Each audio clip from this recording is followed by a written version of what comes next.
The fluorescent lights in the executive break room flickered like dying fireflies as Jasmine Carter carefully arranged her textbooks on the marble countertop. At 3:17 a.m., the 60-story Manhattan Tower of Pemberton Holdings was supposed to be empty, except for security guards dozing at their posts and cleaning staff like herself, invisible as shadows in the corporate machine. But tonight, Jasmine had discovered something that made her hands tremble as she opened her worn copy of Principles of Business Law. Hidden beneath the sink, using the dim glow of her phone's flashlight to read, she was 3 chapters away from completing her pre-law studies. A secret she'd guarded for 2 years like a precious jewel. At 32, Jasmine moved through these halls with the quiet dignity of someone who had learned that being underestimated was sometimes an advantage. Her cleaning uniform bore the name J. Carter, and most executives who passed her in daylight hours never looked up from their phones long enough to see the intelligence burning in her dark eyes, or notice the way she absorbed every conversation, every business deal, every whispered conference call that echoed through these glass corridors. What they didn't know, what they couldn't imagine, was that the woman emptying their trash cans held a bachelor's degree in environmental policy and economics, earned through night classes while working 3 jobs to support her elderly mother and teenage son back in Brooklyn. What they couldn't see was that every legal textbook hidden in her supply closet represented another step toward the law degree that would transform her from invisible to unstoppable. The elevator chimed softly, its brass doors sliding open to reveal a figure that made Jasmine's blood freeze in her veins. Harrison Pemberton III stepped into the break room, his $1,000 shoes clicking against the marble with the confidence of a man who owned everything his eyes touched. At 58, he commanded respect through fear, built his empire through intimidation, and treated employees like disposable assets in his financial portfolio. But tonight, something was different about the billionaire mogul. His usually perfect silver hair was disheveled, his tie loosened, and his hands shook slightly as he poured himself a cup of coffee from the machine Jasmine had cleaned just hours before. Damn lawyers, he muttered to himself, unaware that he wasn't alone in the room. 20 million in bribes, and they can't even bury a simple environmental report. Jasmine felt her heart stop. She crouched lower behind the industrial cleaning cart, her law books pressed against her chest like armor. Through the gap between the cart and the wall, she watched as Pemberton pulled out his phone and dialed a number. "It's me. The EPA investigation needs to disappear. Permanently. I don't care what it costs. Those cancer rates in Newark have nothing to do with our chemical plant, you understand? Nothing. Make sure the data reflects that."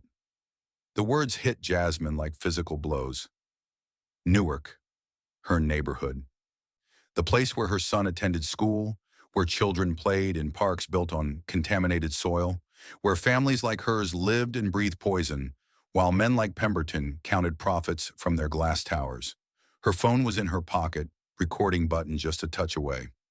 One decision, one choice between staying invisible and safe, or stepping into the light where powerful men could destroy her with a snap of their fingers. Pemberton ended his call and moved toward the door, but something made him pause. His eyes scanned the room, and for one heart-stopping moment, they locked onto the handle of the cleaning cart protruding from behind the counter. "Hello?" His voice carried the sharp edge of suspicion. "Security?" Jasmine held her breath. Her textbooks pressed so tightly against her chest she could feel her heartbeat against their worn covers. In the darkness of that break room, surrounded by the evidence of her secret dreams and the weight of terrible truth, she realized that some moments choose you, whether you're ready or not. The clock on the wall ticked toward 3:20 a.m., and Jasmine Carter, invisible cleaner, secret scholar, mother, dreamer, found herself holding the power to expose a truth that could save lives or destroy her own. Sometimes the most powerful person in the room is the one no one sees coming. Stay with us as we discover how one woman's courage in the darkness can illuminate injustices that powerful men thought they'd buried forever. Jasmine Carter had perfected the art of being invisible long before she ever set foot in Pemberton Holdings. Growing up in Newark's ironbound district, she learned that survival meant keeping your head down, your voice quiet, and your dreams locked away where disappointment couldn't reach them. But beneath her calm exterior burned an unshakable determination. The same fire that had carried her through 4 years of night school while working double shifts at a diner, the same strength that kept her going when her husband left and she became the sole provider for her mother and 15-year-old son, Devin. Every morning at 5 a.m., Jasmine would kiss her 15-year-old son, Devin, goodbye as he headed to Thomas Edison High School, the same school where asthma rates had tripled in the past 5 years. She told herself the coughing fits were normal, that growing up in an industrial neighborhood came with certain realities. She never connected the dots between the chemical plant's smokestacks and her son's inhaler, until tonight. Her supervisor, Maria Santos, was the only person at Pemberton Holdings who treated Jasmine like a human being rather than a piece of equipment. A 50-year-old immigrant from El Salvador, Maria understood what it meant to be overlooked and undervalued. She had quietly encouraged Jasmine's studies, often covering for her when she arrived late from law classes, creating a shield of protection that allowed dreams to flourish in the most unlikely places. "You're too smart for this place, mija," Maria would whisper during their brief conversations in supply closets. "But smart women like us, we have to be twice as good and twice as careful." At the opposite end of the social spectrum stood Harrison Pemberton III, a man who had inherited his empire and his cruelty in equal measure. His corner office, larger than most apartments, overlooked the Hudson River. Far from the smokestacks that poison neighborhoods like Newark, he saw employees as numbers on spreadsheets, communities as acceptable casualties, and justice as something money could always buy. Pemberton's assistant, Jennifer Walsh, was a Harvard MBA who had started her career believing she could change corporate culture from within. 3 years later, she had become an expert at looking the other way, filing reports that buried inconvenient truths, and scheduling meetings where moral compromises were disguised as business necessities. She represented the passive enablers, good people who had traded their conscience for job security. Dr. Sarah Chen, the company's chief environmental scientist, knew exactly what was happening in Newark. Her reports had been clear. The chemical plant was releasing toxins at levels that violated every safety standard. But when she tried to speak up, she was reassigned to special projects, corporate purgatory for whistleblowers. Now she spent her days writing meaningless reports while children in Newark wheezed their way through childhood. The security guard, James Thompson, was a retired police officer who had worked the night shift for 7 years. He saw everything. The executives who stayed late to shred documents, the cleaning staff who worked harder than anyone for less than living wages, and the quiet desperation that filled these halls after midnight. James had learned to keep his observations to himself, but his eyes missed nothing. These characters moved through Pemberton Holdings like actors in a play where only some knew the real script. The powerful ones wrote the rules, the complicit ones followed orders, and people like Jasmine cleaned up their messes, literally and figuratively. But tonight, the invisible woman with law books hidden in her cleaning cart held information that could rewrite the entire story. The question was whether she had the courage to use it. The next morning arrived gray and suffocating, like Newark's sky on most days. Jasmine sat in the cramped break room designated for custodial staff, a windowless closet with a flickering light and a refrigerator that hadn't worked in months. Her hands trembled slightly as she sipped instant coffee from a cracked mug, replaying Pemberton's phone conversation over and over in her mind. 20 million in bribes. Cancer rates. Make the data disappear. The words felt like acid in her stomach, especially when she thought about Devin's latest doctor visit. The pediatrician had prescribed a stronger inhaler and mentioned something about environmental factors contributing to his worsening asthma. How many other mothers in her neighborhood were watching their children struggle to breathe while men in glass towers counted profits? "You look like you've seen a ghost, mija." Maria Santos settled into the plastic chair across from Jasmine, her kind eyes filled with concern. At 50, Maria had the weathered hands of someone who had cleaned offices for 20 years. But her smile could light up the darkest corners of their invisible world. "Just tired," Jasmine lied, forcing a smile. Devin was up coughing again. "That boy needs to see a specialist. These Newark kids, they're all getting sick. My neighbor's daughter, she's only 8, and she carries 3 different inhalers." Maria shook her head sadly. "Sometimes I wonder if living near those chemical plants—" Her words trailed off as footsteps echoed in the hallway, the sharp click of expensive shoes that announced executive presence. Both women immediately straightened, their conversation shifting to safer topics about cleaning schedules and supply orders.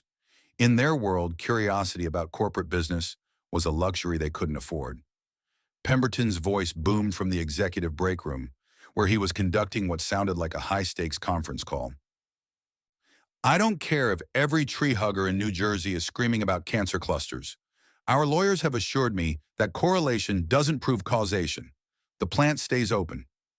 Jasmine felt her coffee cup slip from her fingers, hitting the table with a sharp crack. Maria reached over instinctively to steady her hand. You okay?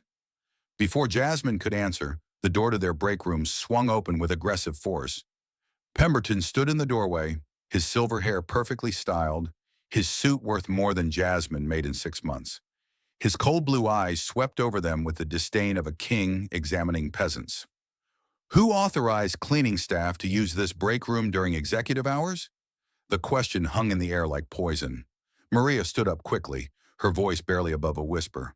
I'm sorry, Mr. Pemberton. We'll move to... I wasn't talking to you. His gaze fixed on Jasmine with laser precision. You, the one with the shaky hands. What's your name? Jasmine's mouth went dry. Every instinct screamed at her to look down, apologize, disappear. But something deeper, maybe the memory of Devon's labored breathing, maybe the weight of her hidden law books, kept her spine straight. Jasmine Carter, sir. Well, Jasmine Carter, this room is reserved for executives and their guests, people who matter, people who contribute to this company's success. He stepped closer, his voice dropping to a menacing whisper. Not people who push mops and empty trash cans. The words hit like physical blows, designed to humiliate and diminish. Maria's face flushed with anger. But she remained silent. A woman who understood that survival sometimes required swallowing pride. But Jasmine saw something else in Pemberton's eyes. Fear. The same fear she'd heard in his voice during that midnight phone call. He wasn't just asserting dominance. He was covering tracks, eliminating witnesses, making sure the invisible people stayed invisible. I understand, sir, Jasmine said quietly, gathering her things.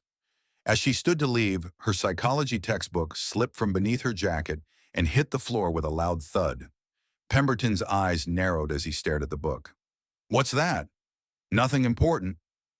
Jasmine bent to retrieve it, but Pemberton's expensive shoe came down on the cover, pinning it to the floor. Environmental Law? Advanced Corporate Ethics? He read the title with mock surprise. Cleaning lady thinks she's going to college? His laugh was sharp and cruel. Let me give you some free advice, sweetheart. Know your place. People like you don't belong in boardrooms or classrooms. You belong exactly where you are, invisible and grateful. He lifted his foot and Jasmine snatched the book, her hands shaking with a mixture of fear and rage. But as she looked up at his smug face, she realized something that both terrified and empowered her. Harrison Pemberton III, billionaire mogul, was afraid of a cleaning woman with a college textbook. The question was, what was he really afraid she might discover? That evening, Jasmine sat at her small kitchen table in her Newark apartment, staring at the environmental law textbook Pemberton had humiliated her over. The pages were worn from countless readings, highlighted passages creating a rainbow of knowledge she'd absorbed between cleaning shifts and caring for her family. Her fingers traced the cover, remembering when she'd first bought it 3 years ago, a leap of faith that had cost her a week's worth of groceries. Devon coughed from his bedroom, the sound cutting through the thin walls like a knife. She closed her eyes and let her mind drift back to a different time when dreams felt possible instead of dangerous. Columbia University, 2015. The campus buzzing with autumn energy, leaves crunching under her feet as she hurried between classes. Exceptional work, Ms. Carter, Professor Martinez had written on her senior thesis in environmental policy and corporate responsibility.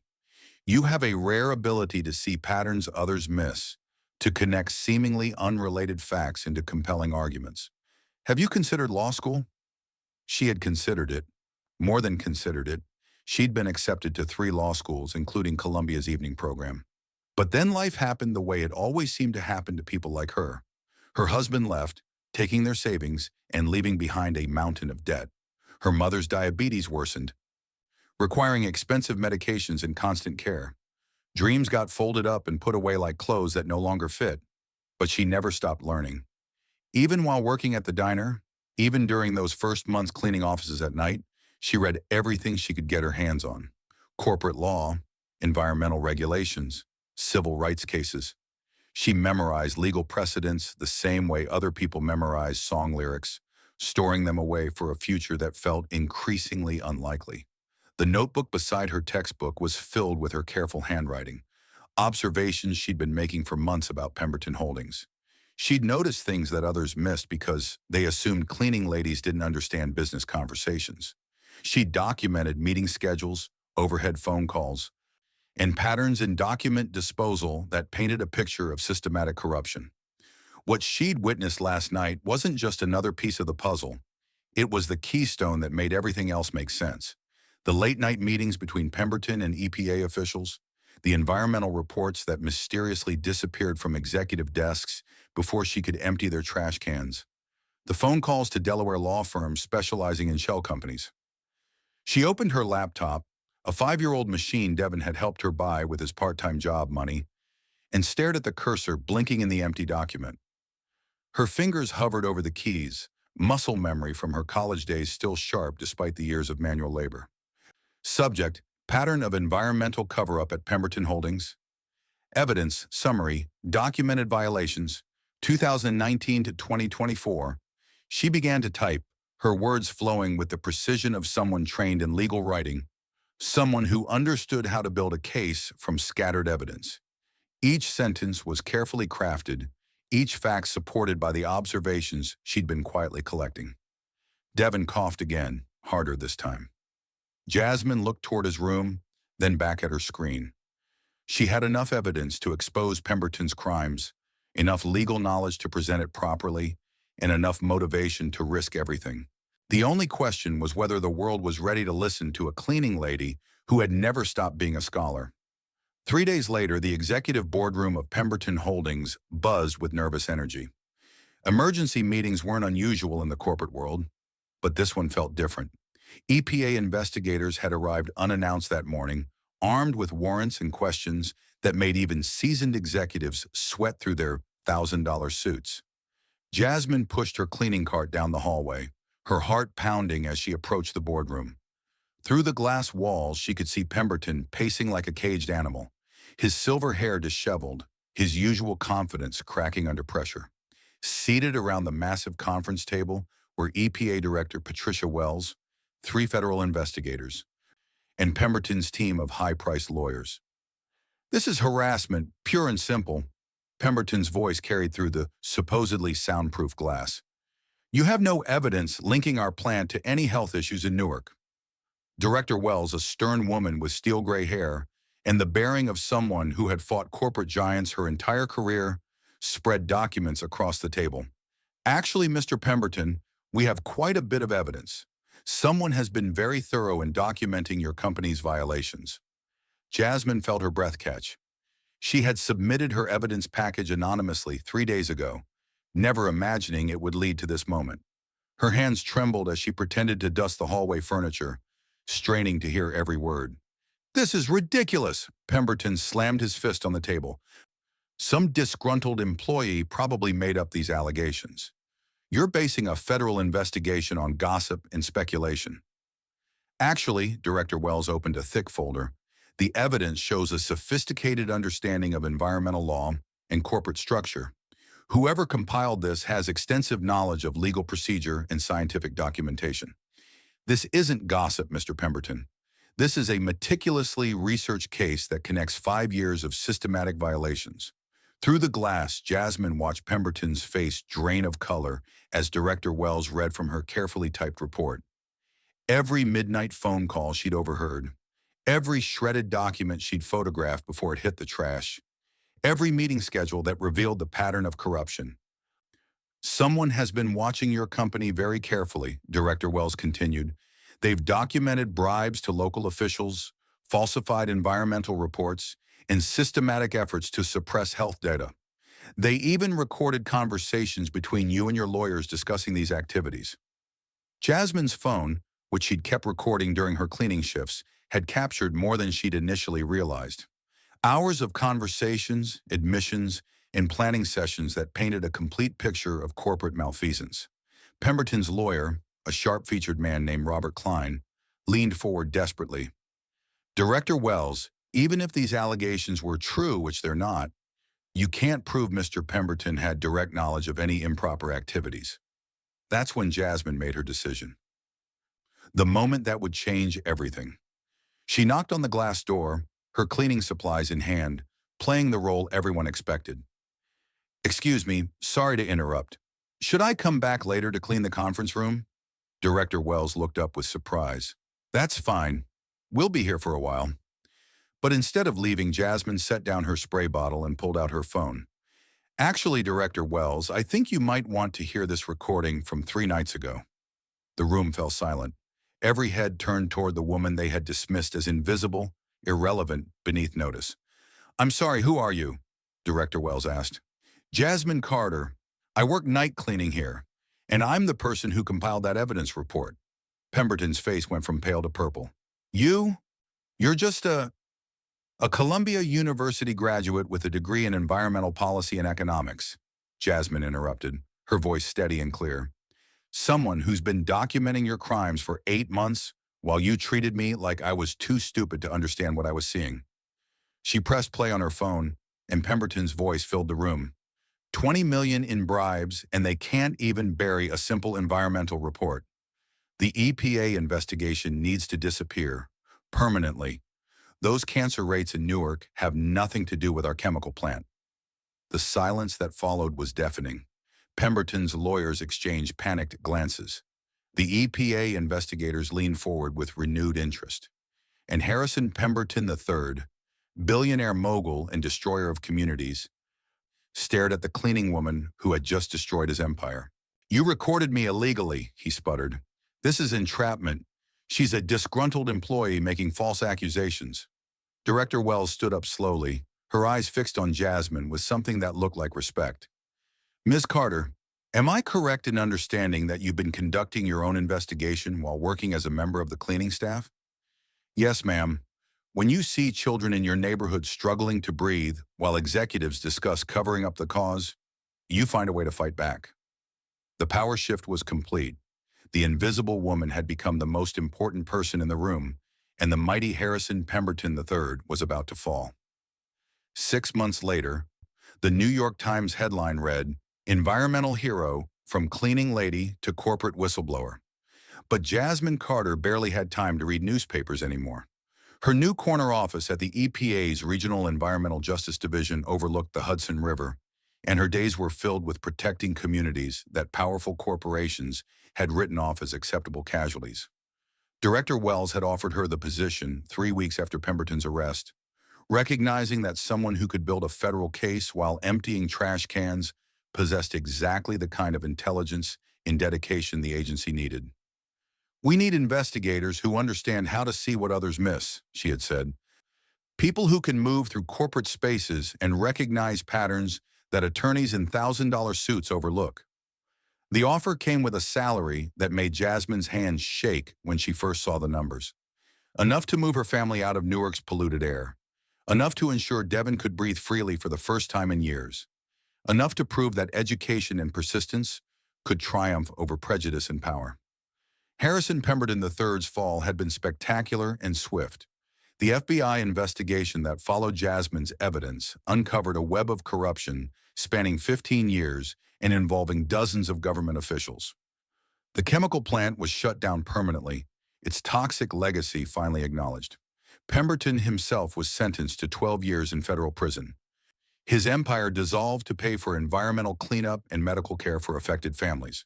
But perhaps the most satisfying moment had come during his sentencing hearing, when he was forced to listen as community members testified about the impact of his crimes.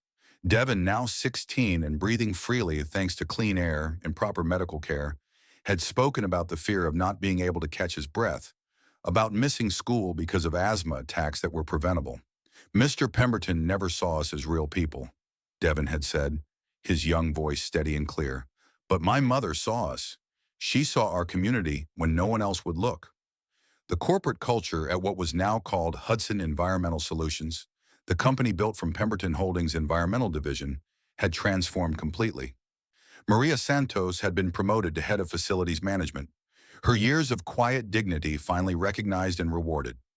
Dr. Sarah Chen was reinstated as chief environmental scientist, her suppressed reports now forming the foundation of new industry safety standards. Even Jennifer Walsh, Pemberton's former assistant, had found redemption.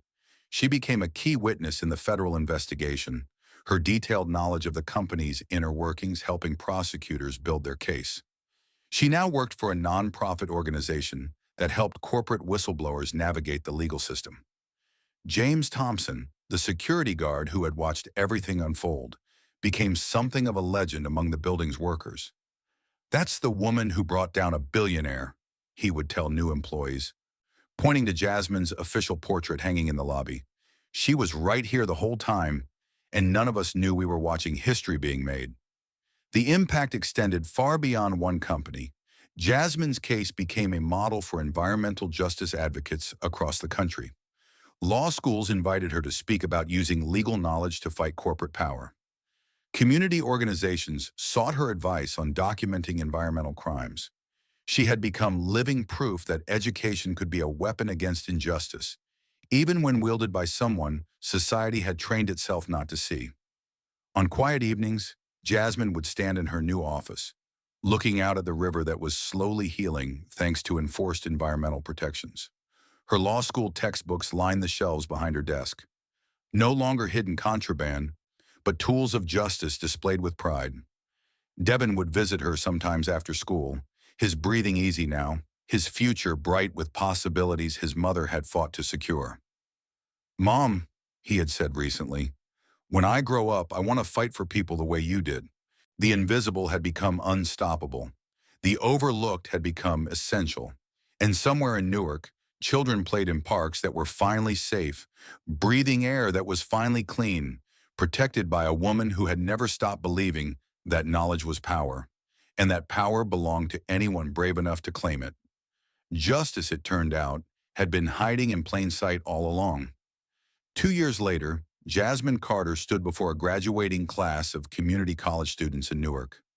Many were working parents, night shift employees, and people society had taught to dream small. They looked up at her with the same hope she had once carried in her cleaning cart alongside hidden textbooks. "Every one of you has the power to change the world," she told them, her voice carrying the authority of someone who had lived those words. "Not because you're wealthy or connected, but because you see what others choose to ignore. You understand struggle. You know what it means to fight for every opportunity." The Jasmine Carter Environmental Justice Foundation now helped working-class people document corporate crimes in their communities.